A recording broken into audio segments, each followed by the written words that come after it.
बिस्मिल्लाहिर्रहमानिर्रहीम। इय्याका नअबुदु व इय्याका नस्तईन।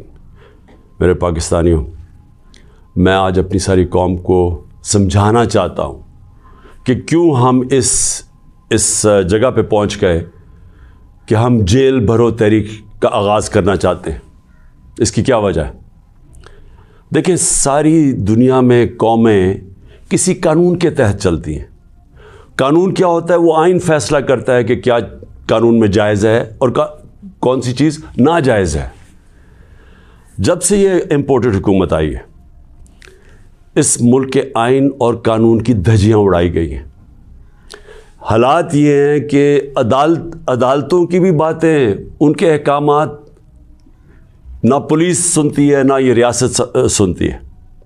मैं आपको मिसाल देता हूँ कि अभी हाल ही में जब ये इम्पोर्टेड हुकूमत भाग रही थी इस्लामाबाद के लोकल गवर्नमेंट इलेक्शन से, तो अदालत ने कहा कि फौरी तौर पे डेट दो, बल्कि उन्होंने तो कहा कि 48 घंटे में करवाओ।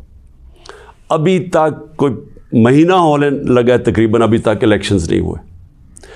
उसके अलावा जिस तरह फंडामेंटल राइट्स, जो बुनियादी हकूक़, जो हमारा आइन हमें हमारे बुनियादी हकूक़ की हिफाजत करता है, हालात ये हैं कि लोगों को उठाया जाता है। कितने लोगों को, सोशल मीडिया के लोगों को उठाया गया, उनको तशद्दुद किया गया उनके ऊपर, सिर्फ इसलिए कि उनकी कोई ट्वीट थी, उसके ऊपर उठाया गया, तशद्दुद किया गया। अभी तक कई ऐसे लोग हैं जिन्होंने जिस तरह का तशद्दुद किया गया, अभी तक उनका ज़हनी तवाज़ुन ठीक नहीं हुआ। आज़म स्वाति, कौन सा आइन, कौन सा कानून इजाज़त देता है कि एक ट्वीट के ऊपर नंगा करके उसके ऊपर तशद्दुद किया जाए, और फिर जब वो फिर से उसको जेल में डाला जाता है और फिर उसको कोई 30 उसके ऊपर FIR कोई बलूचिस्तान सिंध में की जाती है। शेख रशीद, आइन उसको अदालत उसको ज़मानत देती है, उसके बावजूद उसको उठा के ले जाते हैं और उसके ऊपर केसेस सिंध और बलूचिस्तान में कर देते हैं। फवाद चौधरी, अदालत 4 दफ़ा कहती है IG को कि पेश करो फवाद चौधरी को अदालत में, और वो उसको इस्लामाबाद ले जाते हैं।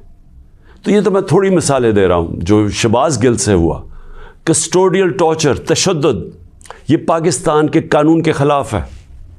तशद्दुद भी हुआ और उसको कोई रिलीफ नहीं मिली, और फिर डराया धमकाया गया और केसेस किए गए।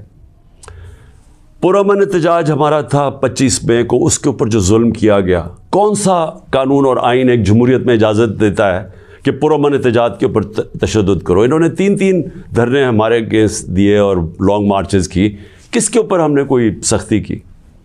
तो मैं तो ये थोड़ी सी मिसालें दे रहा हूँ आपको कि हमारा सारा जो हमारे आइन और कानून के ऊपर जो एतमाद है हम इस कौम का, वो उठता जा रहा है।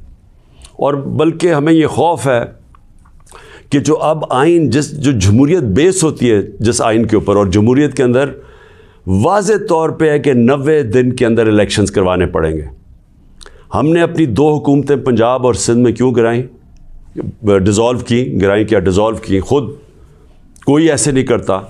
हमने सिर्फ आइन को सामने रख के की कि हमें जब पता था कि 90 दिन के अलावा आप आगे नहीं जा सकते, तो हमने उसको सामने रख के इलेक्शंस की तरफ गए, इसलिए कि मुल्क एक बहुत बड़े बुरहान का शिकार है, एक पॉलिटिकल इंस्टेबिलिटी का शिकार है। और जब तक इस मुल्क में सियासी इस्तेकाम नहीं आता, हमारी माशत नहीं ठीक होने लगी। तो हमने कुर्बानियाँ दी 2 गवर्नमेंट्स की, जो तकरीबन 66% पाकिस्तान है, सिर्फ इसलिए कि आइन 90 दिन में इलेक्शन करवाता है। अभी तक कितने दिन हो गए हैं? 20-25 दिन हो गए हैं, अभी तक कोई डेट नहीं मिली। दोनों इलेक्शन कमीशन और ये जो 2 हुकूमतें, जो 2 गवर्नर्स हैं, उन्होंने डेट्स नहीं अभी तक दी, और ये सीधी पाकिस्तान के आइन की वायलेशन है। और अगर ये 90 दिन से आगे जाते हैं तो आइन बड़ा साफ़ है इसमें कि आर्टिकल 6 लगेगा। ये सारी कौम अब देख रही है पाकिस्तान की अदालतों की तरफ, और मैं ये वाज़े करना चाहता हूँ, ये वो पाकिस्तान में वक्त आ गया जो जस्टिस मुनीर मोमेंट हम कहते हैं, कि एक दफ़ा डॉक्ट्रिन ऑफ नेसेसिटी के तहत हमारी जो इस कौम का डाउन स्लाइड शुरू हुआ है, जो निचला सफ़र शुरू हुआ है, वो जो फ़ैसला था کہ ڈاکٹرن آف نیسیسٹی کے تحت آئین کو پیچھے ہٹا کے ہم نے طاقت کے ساتھ ہماری عدالتیں گئی. تو آج بھی وہی وقت ہے, سارا پاکستان دیکھ رہا ہے, ٹائم بدل چکا ہے. اگر یہ ہم نے دیکھا کہ اس سے آگے جاتے ہیں تو ہم نے یہ پلان کیا ہوا ہے کہ ہم نے اپنے آئین, اپنے ملک کے قانون کے رول آف لاء کے لیے, انصاف کے لیے ہم نے یہ جیل بھرو تحریک کا فیصلہ کیا, کیونکہ ہمیں کوئی نظر نہیں آ رہا کہ یہ جو وہ لوگ جن کی اوپر کرپشن کے کیسز, انٹرنیشنل انکشاف ہوتا ہے پینما کا, جس میں پتہ چلتا ہے کہ مریم نواز 4 مہنگے ترین لنڈن کی اپارٹمنٹس, جو کہ لنڈن کے سب سے مہنگے علاقے میں, اس پینما کے انکشاف میں پتہ چلتا ہے کہ اصل مالکہ ان کی مریم نواز تھی. اس کے بعد سارا ٹرائل ہوتا ہے, سزا ہوتی ہے. تو ان کے اوپر تو کوئی ایسا تشدد نہیں ہوا, ان کو تو جیل میں رائلٹیز کی طرح رکھا گیا. ان کے ذرا دیکھیں جیل میں کیسے جا رہے تھے. تو یہاں ٹویٹس کے اوپر تشدد کیا گیا. تو اس لیے 2 راستے ہمارے سامنے.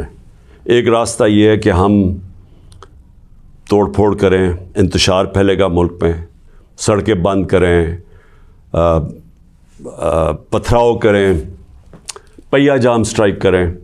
تو ملک کے تو آگے حالات وہ ہیں, پاکستان کی تاریخ میں معیشت ادھر تک نیچے نہیں پہنچی جو انہوں نے پہنچائی ہے, اور یہ ہم سب کو پتہ تھا ہونا ہی ہے. اور ہم نے جو اس وقت ان کے ہینڈلرز تھے ان کو واضح کر کے بتایا کہ اگر آپ نے سازش کر کے حکومت گرائی گئی, ان سے نہیں سنبھالی جائے گی, اور نہیں سنبھالی گئی. تو آج کبھی بھی اتنا بڑا اکنامک کرائسس نہیں آیا جو آج پاکستان میں ہے. کبھی عام لوگوں کی زندگی میں اس طرح کی مہنگائی نہیں آئی جو آج آئی ہے. جو بے روزگاری بڑھتی جا رہی ہے, ایک طرف مہنگائی بڑھ رہی ہے, بے روزگاری, تو ملک کے معاشی حالات تو بہت برے ہیں. تو ہم اس لیے اس کو سامنے رکھ کے, اور 26 سال کی سٹرگل میں کبھی بھی ہم نے انتشار کی پالیٹکس نہیں کی. لہٰذا یہ پرامن طریقے کا احتجاج ہے جیل بھرو تحریک.